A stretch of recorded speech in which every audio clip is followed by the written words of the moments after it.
All right, so it's starting to get a little bit more melty. I've got my trusty whisk. This is the key tool here. And as you can see, the butter's melting. I'm mixing in the seasoning a little bit more. The butter's not quite fully melted, so I'm not going to add the cheese just yet. But when I do, so I've got the Velveeta kind of cubed up into little pieces so it melts a little bit faster. So when it's a little bit more melty, I'll start adding that. And then for the other cheeses, I've got some grated Parmesan cheese that I just kind of shake in.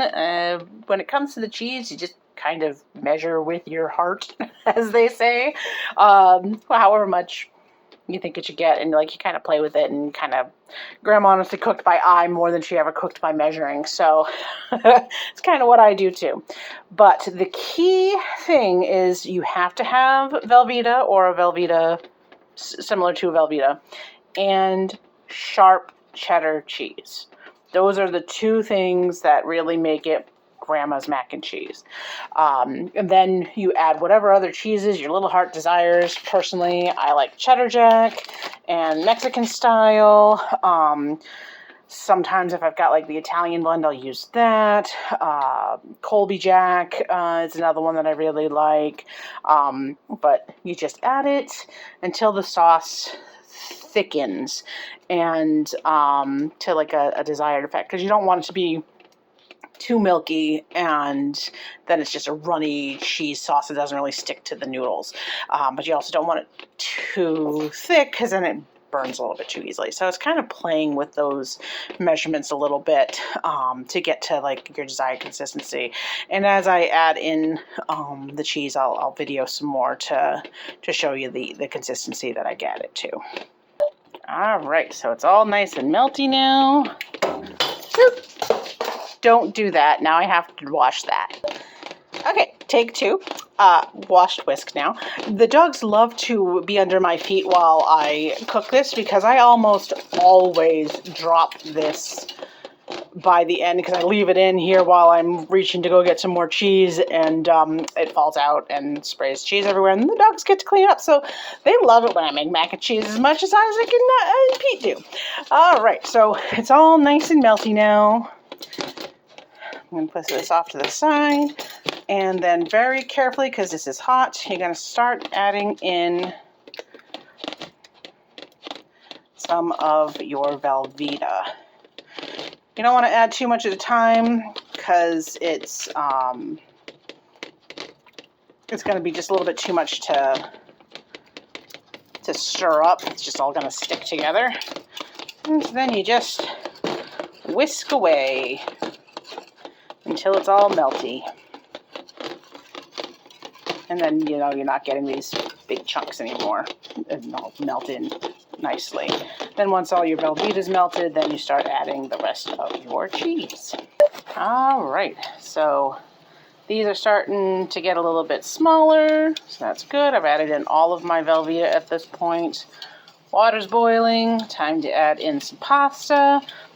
You know, obviously macaroni is the traditional, but use the pasta of your choice. We've used rigatoni, capovale, the shells, anything's good. I am making this for a potluck for work. We're doing a Pride potluck. So I've got a big old 3-pound box, or 2-pound box of elbows. And we also have some other pasta in the cabinet, because obviously I cannot make this for a work event and then not also have some for home eating as well. So any leftover sauce you can easily freeze or keep in the fridge if you want to make it again a little bit later on in the week or something like that. But yeah, here we are. That feels pretty good. I'm not feeling the chunks anymore. Yeah, that's looking good. That's all melted. So I'm going to add the pasta to the water and then start adding the rest of the cheese. And be smarter than me and put your thing on a rest and not drop it on the floor 20 times and have to wash it 20 times. All right, so I got my shaker Parmesan. That looks about right. Stir, stir, stir. That melts pretty quickly, so you don't have to worry too much about that.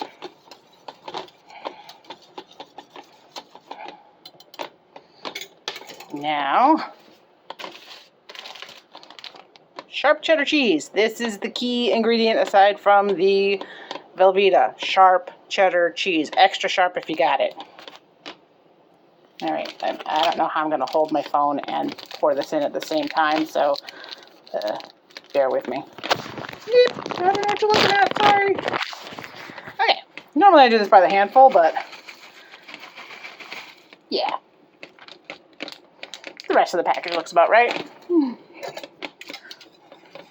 And then, see, you got it on your whisk like that, so you want to let it melt. I tried, the very first time I tried making this, I just dumped everything in and nothing all at once, and nothing melted right. At least not for me. I don't know if it would work for anyone else, but my situation did not work, so you want to add in a little bit at a time, let it melt, and then add more. So this is still really runny. Obviously, we need more cheese. I may actually add more sharp cheddar. I have another package, but I'll do the cheddar jack first because it's already open and have like half a pack and a quarter of a pack left. Opening more cheese. Sorry for the crazy video skills. I'm not good at this. Doop-a-doop-doo. And so these were both 8-ounce packages that still had a little bit left in them, in case you're trying to go with a little bit of measuring here. I honestly just don't. When Grandma showed me, and Aunt Alice showed me how to do this, it was just kind of like, yeah, you just throw it in. Oh, my noodles are boiling over. Don't forget about your noodles. And actually, you want to cook your noodles to like al dente. You don't want them soft because you want them to absorb some of that cheese sauce a little bit and thicken when they cook in the oven. So don't forget your noodles. And also, this is why this is in a double boiler, is so that way it doesn't burn while you're kind of going back and forth and draining your noodles and things like that. And it's still keeping it nice and melty. Turn down the heat a bit now. Alright, stir it up. Yep, so that's looking pretty good.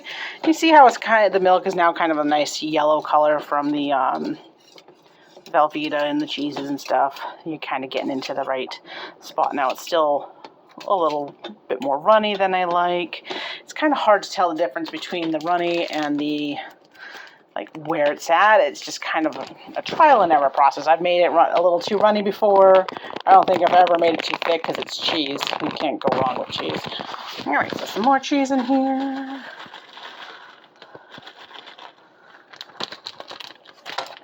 That was about half of that 8-ounce package. You can obviously also use block cheese. Just cut it up small so it melts a little bit easier, or shred it yourself.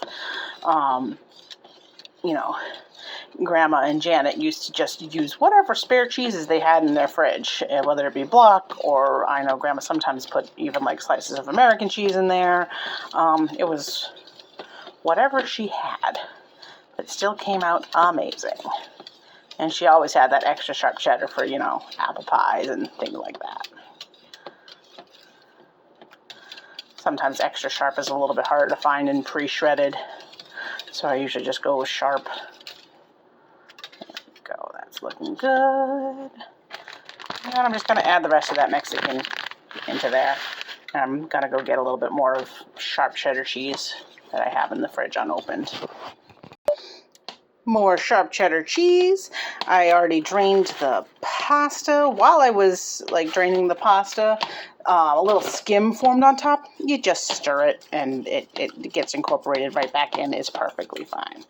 Alright, so this actually probably didn't really need more cheese at this stage, but I felt like, you know, it needed more of the sharp cheddar for that sharp cheddar flavor.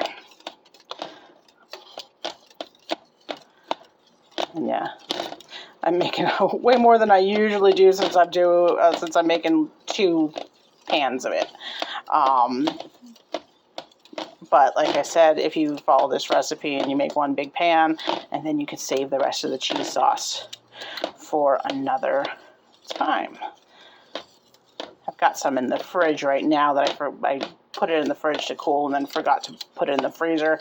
And it's been like a couple of weeks, so it's probably not good anymore and I'm going to have to throw it out. But yeah, put it in the freezer. Remember to put it in the freezer because you just have to thaw it in the microwave, mix it in with your noodles, throw it in the oven, boom, bang, boom, you're good.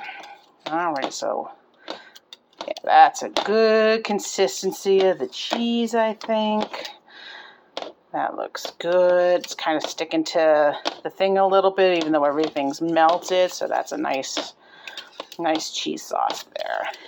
And you can always bake it for a little bit longer to get rid of the extra liquid if you need to. If it's still a little bit runny when you take it out, just be careful not to burn whatever topping you put on it. Yeah, that's beautiful. All right, so this is ready to assemble. All right, so I greased my casserole dish. I probably could have gone with my larger one, but I don't have a lid for that one, so I'm just gonna shove it all in there and pray. So I greased my casserole dish with just a little bit of spray oil, cooking spray, whatever you want. It just makes cleanup a little bit easier. It's not a super messy thing to clean up, but it helps. And now I'm just going to pour the cheese sauce over it, making sure that the noodles are covered, kind of like squish them in there, stir it up a little bit. I'm going to have way more cheese sauce than I need for this, but like I said, I'm also making another batch for home. All right, so I poured in the cheese sauce, so pretty much it's all filled, kind of squish down these noodles, even it out a little bit. My house is not square, so you can see it's pulling into one corner. That's fine. Yeah, I probably should have gone with a little less noodles than this, but that's okay. Mistakes happen. It's fine. Cooking is an adventure. All right, so yeah, that looks good. And now for toppings. If you want to go the traditional Gramma route, you would take just some of your regular sliced bread, cut it into cubes, throw it over the top, cook it in the oven until everything's brown. If you're going straight from like everything is all hot, you only need to like basically brown the top. So maybe like 10-15 minutes in the oven at like 400, 425, something like that, just to brown the top. If you're going from like this one is the smaller dishes, I'm gonna make some more pasta and put it in the fridge for Isaac or Pete to just throw in the oven tonight. You wanna obviously cook it for longer at a little bit of maybe like a 350, 375, so that way you can heat everything through. But this is already hot and steamy, so you don't need to put it in as long. I'm personally going to do, since it's for a work function, I'm going to do some crushed up crackers, like Ritz cracker sorts of thing, and put that on top. And that's already buttered, so it browns very quickly. So I don't have to be to work until 1, and it's now like 10:30, so I'm probably going to let this sit for a little bit and then bake it right before I leave, so that way it's nice and hot and ready. And that's how you make Grandma's mac and cheese.